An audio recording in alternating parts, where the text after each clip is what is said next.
So let's backtrack. Well, after St. Faustina died, there was a seminarian. And the seminarian was very touched by this message. He was already being influenced by this message of divine mercy, and in the early 1940s, during World War II, he was a seminarian in Krakow, Poland.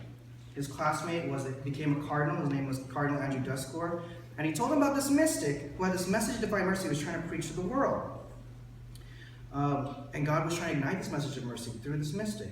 Well, during that time, the seminarian worked night shifts as a forced laborer at a chemical plant, and he would be seen from the convent cemetery where St. Faustina was buried. He could see it. He could see it from that plant.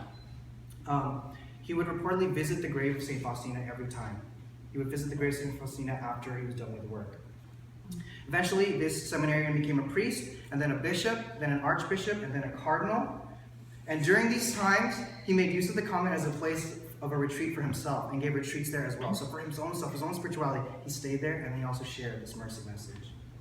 This priest, who became a bishop after 20 years in which the message of mercy was so seemingly undone, the bishop lifted the ban on the Divine Mercy message and reintroduced the investigation on it. This bishop's name was Karol Wojtyła, who we know today as Saint Pope John Paul II.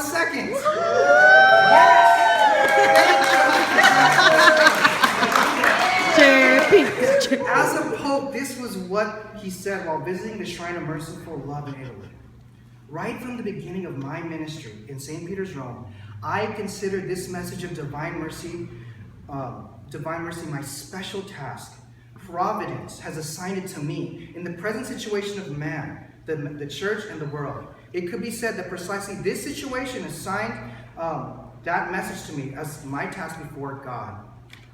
Wow, he made that. He was saying this was a special task given him before God. Not many people know that about Pope John Paul II. In 1997, when he visited the tomb of St. Faustina, not yet St. Faustina, Blessed Faustina, or maybe she was the same already, but he said, this message of divine mercy has always been near and dear to me. I took it with me to the See of Peter when he was becoming from bishop to pope. I took it with me to the See of Peter. In a sense, it forms the image of my pontificate, the essence of my being pope. I pray unceasingly that God will have mercy on us and the whole world. A lot of us don't hear this about John Paul II. This saint of our time later not just removed the ban and allowed the message of mercy to spread, but on the great Jubilee year in 2000, on Divine Mercy Sunday, he canonized Sister Faustina as the saint of the new millennium. His precise words were, by this act of canonization, I intend today to pass on this message to the third millennium.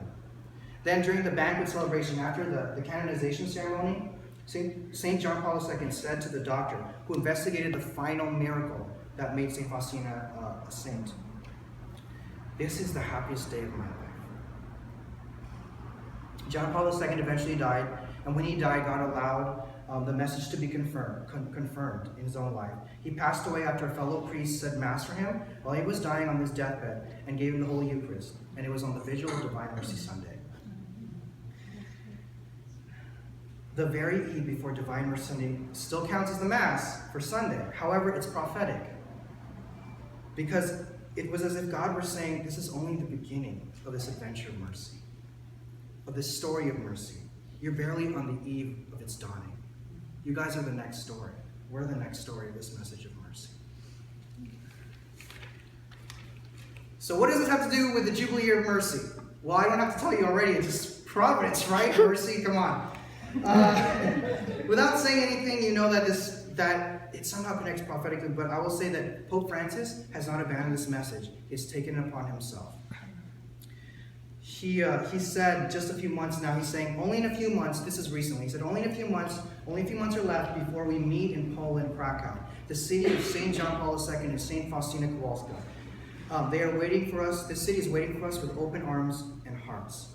I believe that divine providence, or God's divine planning, led us to the decision to celebrate the Youth Jubilee in that city, which was home to those two great apostles of mercy in our times. John Paul II realized that this is the time of mercy. There's no more on that paper. So, how do we prepare ourselves for this work, this year of mercy? How do we prepare ourselves for this life of mercy? Not just this year, this life of mercy. Three things that Jesus told St. Faustina. Deed, Words and prayers. Ooh, those are important, people. Deeds, words, and prayers. That's how you're going to go and share the mercy message. Because it's not just about venerating his mercy, praying, just venerating it on its own, or just honoring it by sharing these beautiful images. He wants you to do it through these 3 ways. So the first one, deeds. We all know that. Many of us here are ministers in some way or another. We all minister somewhere. That's already one of them. Wow, you got it going on, people. Feeding the poor, meeting the lonely, praying, being with someone who really needs to hear the message of God's mercy, deed of mercy. Second, words. Guys, share your testimony. Each one of you have a testimony to share. You wouldn't be here if you didn't. You all have a story where God took your life and transformed it through his mercy. And some of you we're all still going through it, but there are times where you're like, man, God really did this for me. And that's small. So you may say, that's small. That's not going to affect anyone. Many of you have told me that when I talk to you, I don't have anything to share. You do. That small story may be the one thing that's keeping someone from coming to God. Maybe something stopping someone from committing an abortion. Maybe something stopping someone from giving up. Your testimony, words of mercy. And the last, prayer. Intercessory prayer is so important. The diary is filled with it. When you intercede for someone in prayer, you change the atmosphere, you change lives, and you can change destinies. Well, to show you some power with praying for people, St. Faustina would pray the chaplet, and there were storms going on, they would just stop immediately. That's crazy, right? Well, look, for intercessory prayer, you may be saying, well, what are my prayers going to do? Many times we come to church, especially just like we're just coming to church and be like, we'll say in our Father. We're not thinking about it. If you come together in faith and you pray, Jesus says to her in the diary, that by prayer and suffering, you do more than a missionary out there preaching the gospel. You can save more souls. That's why we honor St. Teresa. She's not a missionary. She's honored as a doctor of the church. And she's the patron of missionaries. She didn't go out in the field. She was praying for them, offering up the little sufferings. Every time we come together like this, every time you pray at your homes, every time you feel like not praying, but saying, I'm just going to offer this. Even just that Jesus, I trust in you for a conversion, for someone's conversion, or family member's conversion. Or maybe you're going through sickness or you're tired or sick. And you just say, you know what, instead of complaining, Jesus, I trust in you. And you may say chaplet. That's converting souls. And you may not see it, but when you go to heaven, you're going to see the thousands of souls you saved, the millions of souls you saved by doing that just once. Because God, through his mercy, will use that one little thing to transform many lives. But you won't see it until you get to heaven. I want to finish, and so we can all pray together, with words from Pope Francis that he said about this message of mercy to the priests in the Diocese of Rome. Listen to the voice of the Spirit that speaks to the whole church in this our time, which is in fact the time of mercy. I'm certain of this. We have been living in the time of mercy for 30 or more years up to now. It is the time of mercy in the whole church. It was instituted by St. John Paul II. He had the intuition that this was the time of mercy. We think of the beatification and canonization of Sister Faustina Kowalska. Then he introduced the Feast of Mercy. He moved slowly, and went ahead with this. In the homily for the canonization, which took place in 2000 for St. Faustina, John Paul II stressed that Jesus Christ's message to Sister Faustina was placed in time between 2 world wars and is very linked to the history of the 20th century. How will the future of man be on earth, he says. And this is not John Paul II, he's quoting. It is not given to us to know it. It is true, however, that along with the new progress, we will not lack painful experiences.